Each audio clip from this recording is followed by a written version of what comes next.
여러분 반갑습니다. 장박사입니다. 5월 5일 어린이날 즐겁게 잘 보내시고 계십니까? 저는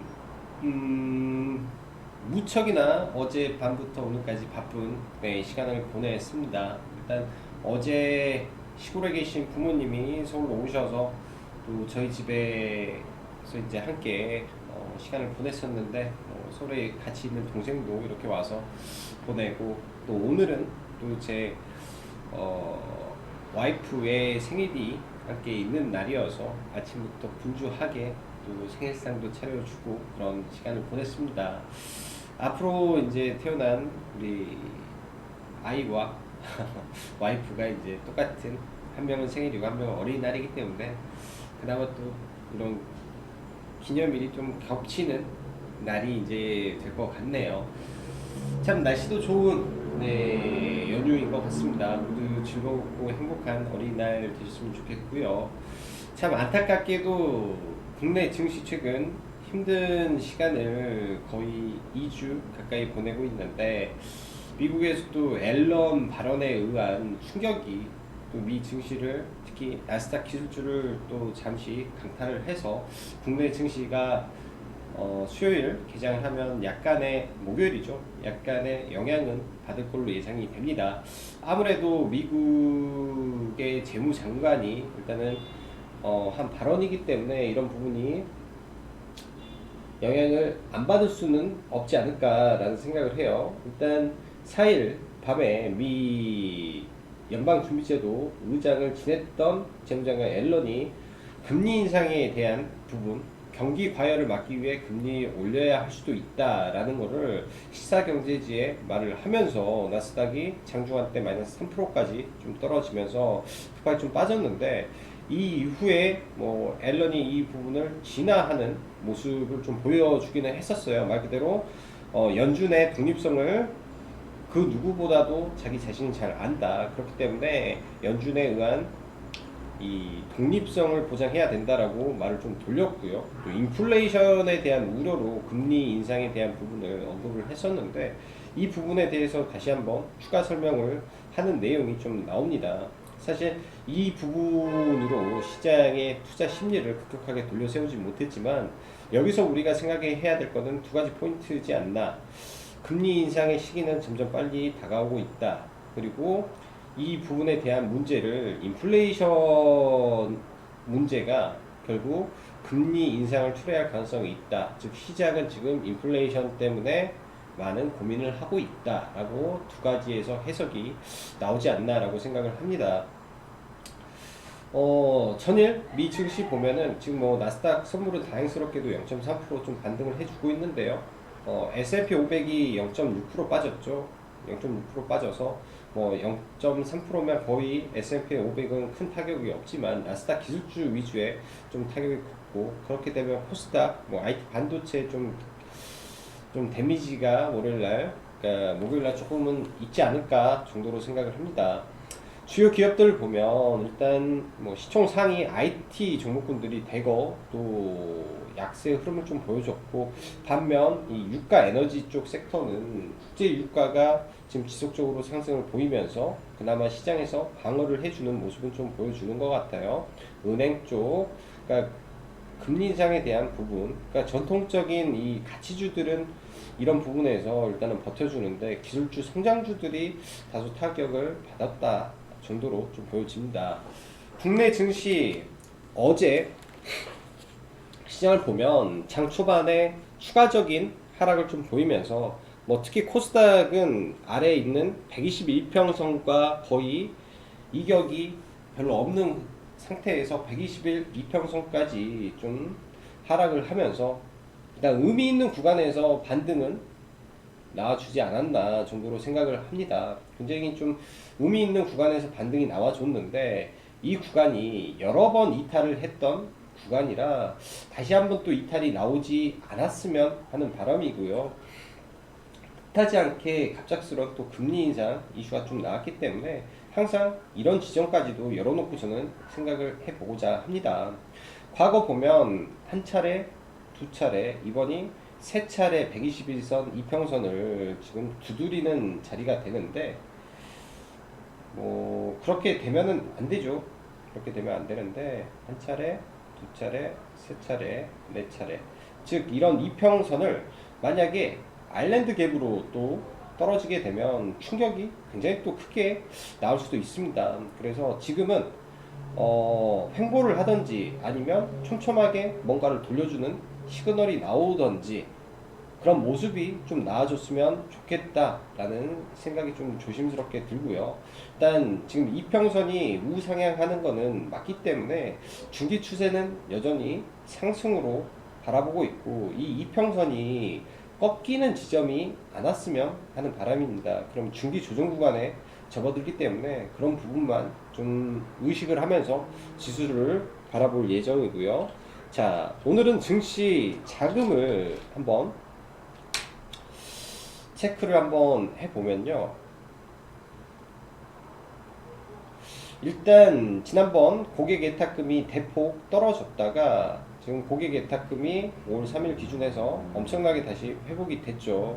이거는 이 SK IT 청약 관련한 자금이 다시 증시를 떠나지 않았다라고 보여지고 증시가 고점에 만약에 이 고객 예탁금까지 꺾여버리게 된다면 문제가 발생하기 때문에 앞으로 이 고객 예탁금 추이를 좀 지켜봐야 될 것 같습니다.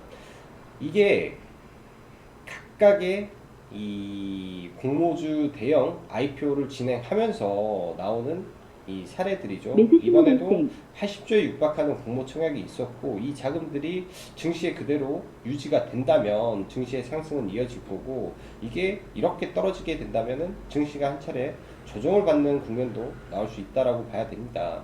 이 공모주 청약 근처 때마다 대여가 나왔을 때마다 증시가 흔들렸기 때문에 여기 보면은 이런 구간들이죠. 결국 SK바이오사이언스 공모주 막 이렇게 터졌을 때, SK바이오팜 터졌을 때 이런 흐름들이거든요. 이게 SK바이오팜, 바이오사이언스, SK바이오팜이겠네요. 여기가 바이오팜. 그렇기 때문에 이런 구간에서 이 증거금이 다시 올라와주고 이 상승하고 있는 신용융자가 조금이라도 내려오는 모습을 보여준다면 증시는 추가적인 상승의 모멘텀이 이런 부분에서도 나올 수 있다라고 좀 판단을 해 보겠습니다. 자, 화요일 증시죠. 화요일 증시 급격히 내려오던 증시는 여기 보면은 코스닥 기준에서 오전 10시죠. 10시 좀 넘었을 때 11시 국면에 121선 이평선을 일단은 지지받고 올라와 준 거는 굉장히 다행스럽다라고 보여집니다. 근데 각각의 이평선들이 있어요. 다행히 돌려준 거는 감사하고 여기에서 목요일날 제 기준에서는 목요일날 이 이평을 강하게 치고 올라오는 모습이 나와줘야 되고 적어도 이 장대 음봉의 반 이상은 회복을 해줘야 된다라고 보여집니다. 그럼 단기적으로 반등을 하면 저는 비중을 일부 줄이고 시장을 다시 한번 쳐다볼 계획을 좀 잡고 보는 게 좋지 않겠느냐라고 생각이 되고요. 절대적으로 122평선을 지지해 주는 모습 속에서 가야 이 올라가고 있는 장기 이평선이 꺾이지를 않습니다. 네, 이 이평선이 꺾이지를 않기 때문에 그런 흐름으로 좀 지수가 가주기를 좀 봐야 될 것 같아요. 일단 화요일 시장 자체적으로 보면 떨어지는 시장에서 선물에 강한 매수세가 유입이 되면서 시장을 돌려준 거는 긍정적이었고 지금 시장이 물론 공매도에 의한 하락이 있었음에도 불구하고 이 공매도가 차지하는 비중이 그렇게 크지는 않을 겁니다. 전체적으로 보면은 10에서 한 10% 정도가 공매도에 의한 하락인데 이 공매도에 의한 투자 심리가 악화돼서 좀 떨어졌고 당장 목요일날 같은 경우는 오늘 밤 미 증시가 큰 폭의 반등을 해주지 않는다면 이 금리 인상에 대한 우려가 일부 좀 이어질 가능성이 있기 때문에 일단은 조금 보수적인 관점으로 네, 시장을 바라보는 전략이 좀 필요할 것 같다라고 보여지네요. 코스피 기준, 네, 코스피 기준에서는 코스닥보다는 하락폭이 좀 덜 했습니다. 코스피 기준에서는 코스닥보다는 공매도에 의한 하락 부분이 상대적으로 덜 했고 또 시가총액 상위 삼성전자, SK하이닉스 그리고 2차전지 관련주들도 화요일 날은 좀 강한 모습이었죠. 그 가운데서 2차전지 SK 이노베이션이라든지 큰 폭의 반등을 보여주면서 지수적으로는 좀 버텨주는 모습을 좀 보였어요. 상대적으로. 그러나 네, 지수가 반등을 하고 반등에 성공했음에도 불구하고 하락 종목 수가 상승 종목 수와 같다라는 것은 지금 시장의 양시장 다 시가총액 상위 종목분들 그리고 코스닥은 특히 공매도를 강하게 두드러 맞은 종목분들이 오히려 반등을 해주면서 일반적인 종목분들이 약세를 보였다라는 게 아직도 시장을 약간은 보수적으로 봐야 될 이유지 않나라고 생각이 듭니다. 자, 화요일 시장 보면 일단 셀트리온 헬스케어인데요. 셀트리온 헬스케어를 원래 제가 기준을 잡았던 구간이 매수 구간이 여기인데 사실 너무 일찍 들어가가지고 이 하락폭을 다 때려 맞았습니다. 일단은 보유하고 있고 당연히 일단 시가총액 상위 종목으로서 그나마 저는 반등 가능성이 있다라고 생각을 해요. 공매도 타깃에 된 건 분명하나 그로 인한 우려로 선반영이 강하게 받았던 종목이기 때문에 일단 12만원 선까지의 반등을 좀 열어놓고 가야 되지 않겠느냐라고 보여집니다. 셀트리온도 마찬가지죠. 공매도의 우려 때문에 단기간에 굉장히 큰 낙폭을 보였고 사실 이러한 갭 구간을 이탈하면서까지 거의 저점까지 내려왔기 때문에 단기적인 반등 정도 흐름이 예상이 됩니다. 그러나 지금의 반등이 이 추세적 반등이 아니라 기술적 흐름에서 반등이 나온다라고 봐야 될 거예요. 이런 공매도가 많은 종목이 우려로 의해서 빠진 종목군들. 자, 그리고 아까 이 제넌 앨런의 금리 인상에 대한 발언이 미국의 기술주들을 폭락을 시켰다라고 말씀을 드렸죠. 이런 부분에서 시장은 인플레이션에 대한 우려가 굉장히 깊습니다. 최근 시장 보면은 인플레이션 관련해서 먼저 곡물 섹터가 굉장히 강했죠. 효성 OMB, 뭐 물론 윤석열 관련주로도 엮였었는데 뭐 현대사료라든지 팜스토리 시장이 안 좋았음에도 불구하고 강한 모습들을 보였던 종목들이 많았다라는 걸 보면 인플레이션 우려가 굉장히 컸다라고 보여주고 그에 따라서 철강 가격도 많이 올랐었죠. 화요일까지 하이스틸이나 뭐 삼연철강 다시 한번 강세를 보였는데 지금 화요일날은 SH 에너지화학이 유가의 상승에 의해서 이제는 유가 관련 주도 스타트를 끊고 있다라고 봐야 되지 않나라고 생각을 합니다. S51이 신고가를 경신을 하고 올라가고 있고 SK 이노베이션도 물론 2차 전지에 대한 기대감도 있겠지만 이러한 기대감 플러스 5월 13일 날 나올 실적 부분에서 유가의 상승으로 인한 이 화학부문 실적이 굉장히 크게 나올 가능성이 높다라는 거에서 시장은 또 수급이 들어왔을 가능성도 있다라고 보여집니다. 그래서 뭐 화요일 날은 SH 에너지 화학을 좀 관심을 가지고 보고 있고 사실 종가 베팅을 진행을 하려다가 시장이 좀 불안하기도 하고 연휴여서 종가 베팅은 들어가지는 못했어요.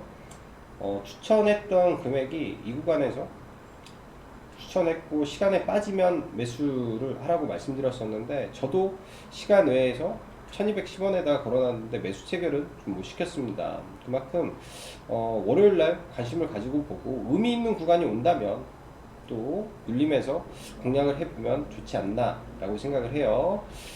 화요일날 SH에너지화학, 중앙, 에너비스 등 이 유가 관련주들이 굉장히 강했었는데 그 안에서 일단 대장주를 치고 가는 종목을 봐야 되고 최근에 이 중공업주 올라갈 때 STX 중공업을 이 자리 때 일단은 시장에 관심주로 소개를 드렸죠. 강하게 시장이 턴을 할 때 천양봉에서 따라잡는 게 가장 좋은 방법이기도 합니다. 네, 천양봉에서 따라잡는 게 가장 좋은 방법이기도 하고 SH 에너지 화학이 일단은 신고가를 뚫어놓고 올라가는 부분이라 이런 직전 고점까지의 트라이가 가능할지 일단 목요일날 관심을 가져보시면 좋을 것 같아요. 그리고 사료 곡물에서 현대사료가 이틀 동안 강한 흐름을 보여주고 일단은 여기서 도지형 캔들을 보여줬는데 추가 반등이 나오면 단타 정도의 흐름이 나오지 않을까 정도로만 생각을 합니다. 변동성이 너무나 큰 종목군들이라 뭐 비중을 넣고 대응하기보다는 그냥 단기 성향의 흐름에서 종목을 보면 좋을 것 같고요.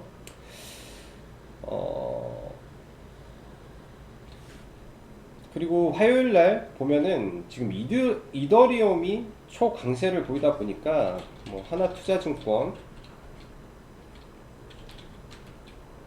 뭐 하나투자증권 우 해서 최근에 굉장히 강했던 종목이 추가 상승이 좀 나오는데 단기적으로 이 목표치를 다 채우지 않았나라고 생각이 들고, 조선 섹터 관련해서는 현대미포조선이 사실은 월봉상 단기 고점을 만들어 놓은 상태여서 저희가 조선주는 안 봤습니다. 화요일날 예를 들면 HSD 엔진이라든지, 그리고 추가적으로 뭐 한국선제 같은 종목군들, 한국선제는 이 조선기자재 외에도 이 홍준표의 복당 이슈로 굉장히 또 강하게 올라갔죠. 그래서 오전까지만 해서 중공업 섹터가 반짝하는 움직임을 보였는데요. 일단 그 중에서 대장이 STX 중공업이기 때문에 이 종목이 나중에 또 밀려 내려오면 뭐 음봉으로 뭐 1, 2, 3운봉 정도 자리가 오면 다시 한번 공략을 해볼 수 있는 구간이지 않나 라고 보여집니다. 일단 워낙 큰 거래 대금을 터쳐놨기 때문에 이런 구간까지 의미 있는 자리까지 왔을 때 정도로 다시 한번 공략을 해봐야 될 것 같고요. 금요일날 시장이 바닥을 치면서 뭐 대덕전자나 뭐 관심 종목으로 가지고 있던 종목군들을 보면 뭐 대덕전자, 일단은 현대백화점이나 유통에 대해서 1순위 종목으로 좀 봤었는데, 저도 개인적으로 현대백화점을 화요일날 매수를 진행을 했어요. 뭐 이 자리에서, 그러니까 이 자리에서 1차 매수하고 떨어질 때 매수하고 매수를 해서 좀 올라갈 때 약손절로 일부 물량을 좀 줄이면서 좀 나왔는데, 유통 섹터가 사실 못 간다라고는 생각을 안 합니다. 네.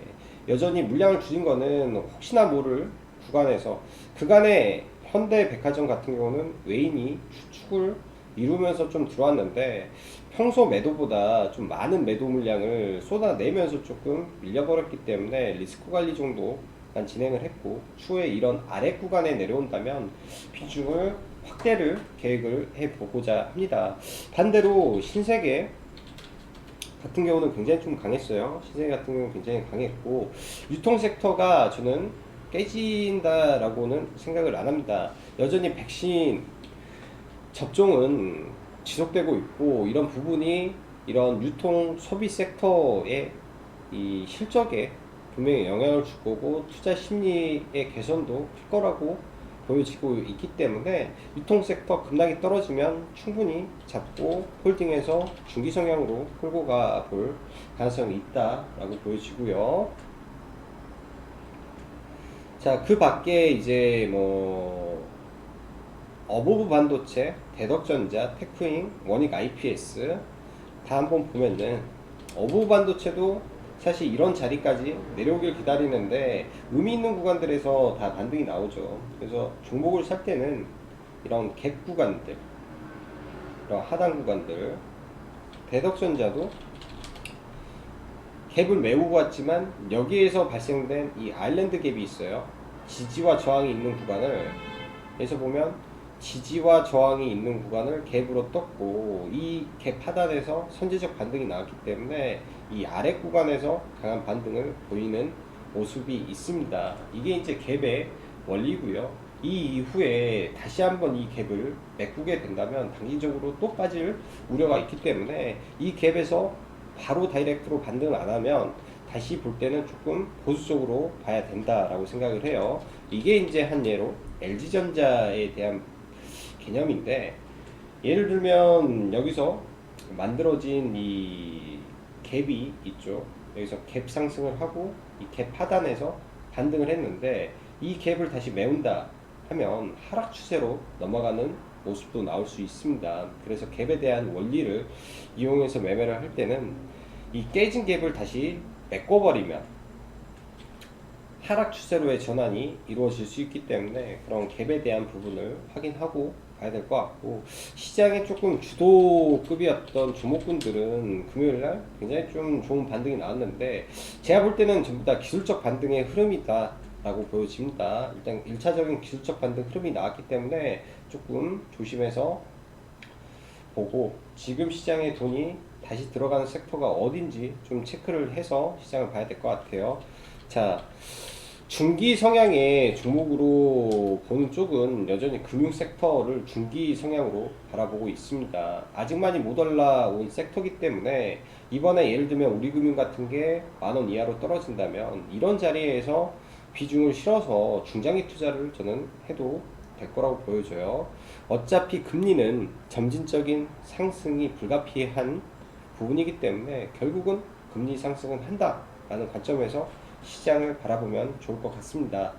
자, 이번 한 주도 사실 쉽지 않은 시장의 연속일 것 같습니다. 일단은 비중 조절을 잘 해서 보수적인 관점으로 시장을 보되, 주가의 바닥은 머지 않았다라고 생각을 하고 있기 때문에 비중 조절만 잘 하는 전략으로 가시면 좋을 것 같네요. 자, 목요일, 금요일 또 성공 투자하시고 남은 연휴 즐겁게 보내셨으면 좋겠습니다. 자, 그럼 오늘은 여기까지 짱박사였습니다. 감사합니다.